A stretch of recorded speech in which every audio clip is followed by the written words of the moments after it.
ఢిల్లీ కొత్త సీఎం ఆస్తి ఎంత? ఎన్ని కోట్లు ఉంటాయి? సీఎం అంటే ఓ రేంజ్ లో ఆస్తులు ఉంటాయి అనుకుంటాం, కానీ ఎన్నికల అఫిడవిట్ ప్రకారం రేఖా గుప్తా మొత్తం ఆస్తుల విలువ 5.3 కోట్లు మాత్రమే. అప్పులు కూడా ఎక్కువే ఉన్నాయి. ఢిల్లీ కొత్త సీఎం అప్పు 1.2 కోట్లు, పైగా ఆమెకు సొంత కారు కూడా లేదు. తొలిసారి ఎమ్మెల్యేగా గెలిచిన రేఖా గుప్తా ఏకంగా సీఎం అయ్యారు. రామ్లీలా మైదానంలో ఢిల్లీ నూతన ముఖ్యమంత్రిగా ప్రమాణ స్వీకారం చేశారు. దేశంలో మమతా బెనర్జీతో పాటుగా ఆమె రెండో మహిళా ముఖ్యమంత్రి. ప్రస్తుతం బీజేపీ పాలిత రాష్ట్రాల్లో ఆమె ఏకైక మహిళా ముఖ్యమంత్రి. అయితే ఎన్నికల అఫిడవిట్ ప్రకారం రేఖా గుప్తా మొత్తం ఆస్తుల విలువ దాదాపు 5.3 కోట్లు కాగా అప్పులు 1.2 కోట్లు. ఈమె ఎల్ఎల్బి చదివారు.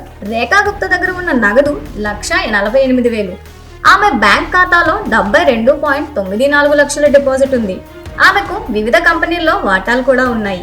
ఇవే కాకుండా ఆమెకు ఎల్ఐసిలో 53 లక్షల ఇన్వెస్ట్మెంట్ కూడా ఉంది. ఢిల్లీ కొత్త ముఖ్యమంత్రి రేఖా గుప్తా పేరు మీద ఒక్క కారు కూడా లేదు. ఆమె భర్త పేరు మీద మారుతి XL6 కారు ఉంది. దాని ధర 4,33,500. ఇక రేఖా గుప్తా వద్ద 225 గ్రాముల బరువున్న ఆభరణాలు ఉన్నాయి. వాటి విలువ 18 లక్షలు. ఆమె భర్త వద్ద 135 గ్రాముల ఆభరణాలున్నాయి. వాటి విలువ 11 లక్షలు. మొత్తం చరాస్తుల గురించి మాట్లాడుకుంటే ఆమెకు 2,72,00,000 విలువైన చరాస్తులు ఉన్నాయి.